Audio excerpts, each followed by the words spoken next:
기자들의 취재 아이템을 좀 더 깊이 있게 들여다보는 과학 일열 코너입니다. 이번 시간엔 황반변성 새 치료 물질을 취재한 이성규 기자와 자세한 내용 알아보겠습니다. 이 기자 안녕하십니까? 안녕하세요. 예, 우선 황반변성이 어떤 질환인지부터 설명을 해주시죠.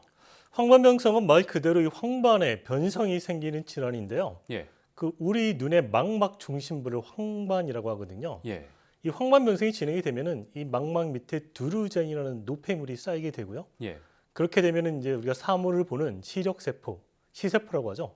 이 시세포의 기능이 감퇴하고 그럼 사물이 잘 안 보이게 되겠죠. 그래서 사물의 중심이 잘 안 보이거나 사물이 휘어 보이는 그런 증상이 나타납니다. 예.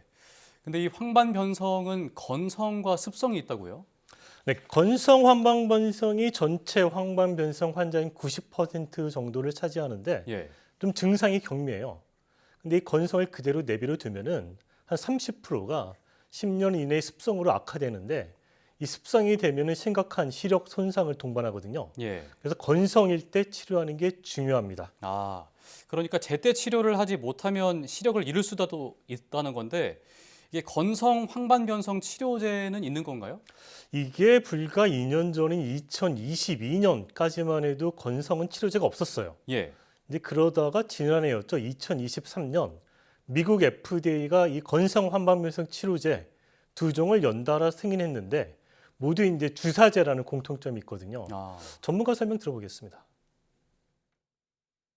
황반변성이란 병 자체가 그 눈 뒤쪽에 있는 후안부에 있는 망막에 변성이 문제가 생기는 질병이기 때문에 그쪽에 약을 전달하기 위해서 주사를 눈 유리체 안까지 찔러서 약물을 주입하는 방식입니다. 그래서 우리 눈에는 이 감각 신경들이 많이 있거든요. 예. 그래서 이걸 그냥 놓으면 너무 아프니까 이제 국소 마취를 진행을 하고 그러고 나서 이제 주사를 넣는 거죠. 그러니까 아무리 마취를 한다고 해도 이게 주사 바늘을 눈에 넣는다고 하면 뭐 아무래도 공포감이 좀 있을 것 같거든요.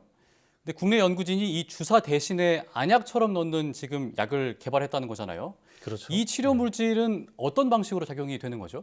그러니까 이걸 이제 설명하려면 먼저 염증 반응이라는 걸 이해를 해야 되는데요. 예, 이 염증 반응이라는 건 이제 우리 몸에 세균이나 바이러스가 침입을 했을 때 스스로 우리 몸을 보호하기 위한 일종의 면역 반응이에요. 그래서 아. 원래는 좋은 건데 예, 이 면역 반응이 과도하게 오래 지속이 되면은 이게 중증 염증 질환을 일으키거든요. 이 황반변성은 이 토올 라이크 리셉터, 우리말로 이 토올 유사 수용체라는 게 있는데 예. 이 토올 유사 수용체의 염증 반응과 밀접한 관련이 있거든요. 전문가 설명 들어보겠습니다.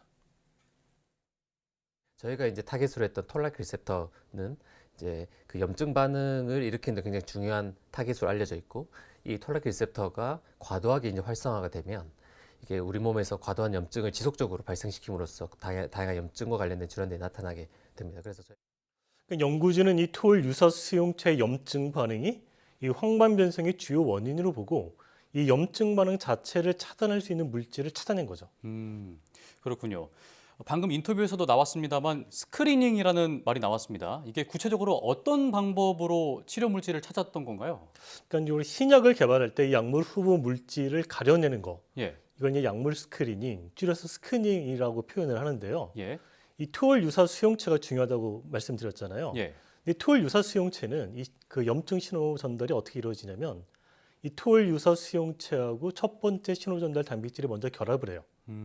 그리고 나서 이 첫 번째 단백질하고 두 번째 신호 전달 단백질이 결합을 하고 그 이후에 또 이 두 번째 신호 전달 단백질과 세 번째 신호 전달 단백질이 결합을 하고 이런 과정을 몇 차례 더 거쳐요. 그러면서 이런 염증 신호 전달이 쭉쭉 이어지는 건데 예. 이 신호 전달에서 요 연구진이 찾은 거는 이 토올 유사 수용체하고 첫 번째 신호 전달 단백질 사이에 끼어들어서 이 첫 번째 신호 전달을 차단할 수 있는 물질을 찾아낸 거죠. 아, 좀 인터뷰 한번 들어보겠습니다. 그래서 저희가 주목했던 것이 이 톨라이크 리셉터가 활성화될 때 신호를 전달하는 신호 전달 단백질과 톨라이크 리셉터가 결합을 하게 되는데 그것을 억제하기 위해서 이 두 단백질이 결합할 때에 이것을 억제할 수 있는 그 결합 부위에 작용할 수 있는 펩타이드를 저희가 후보로 생각을 했고 이제 방금 펩타이드란 말이 나왔는데 이제 펩타이드는 크기가 작은 단백질을 말하고요. 예, 이 연구진은 이제 이런 펩타이드 19만 개를 구축을 했습니다. 예.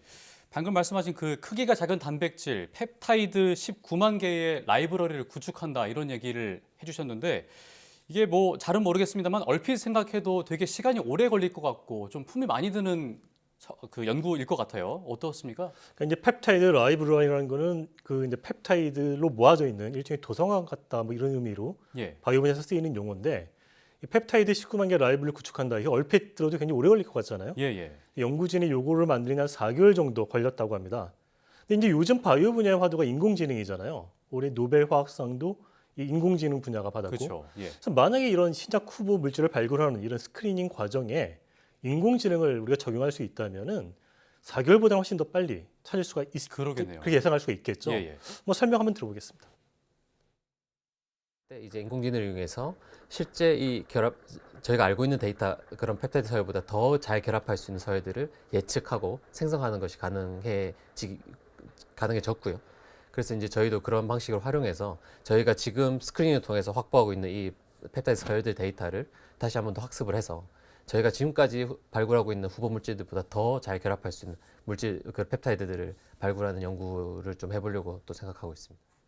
이 연구진이 이 펩타이드 19만 개 라이브러리를 구축할 때 적용한 기술이 이 파지 디스플레이라는 기술이거든요. 예. 이 기술이 1990년대 개발이 돼서 이 기술을 개발한 과학자들은 2018년도에 노벨 화학상을 받았어요. 지금도 이 파지 디스플레이는 스크리닝을 하기 위해서 약방의 간톱처럼 바이오 분야에서 쓰이는 기술인데 예. 근데 인공지능이라는 굉장히 강력한 툴이 나왔으니까 어떤 이런 후보 물질 스크리닝에도 새로운 지평이 열릴 것으로 기대되고 있는 거죠. 그렇군요. 네, 오늘 말씀해 주신 이 황반 변성의 새 치료 물질의 활용도에 대해서 기대를 해보도록 하겠습니다. 지금까지 이성규 기자와 함께했습니다. 오늘 말씀 고맙습니다.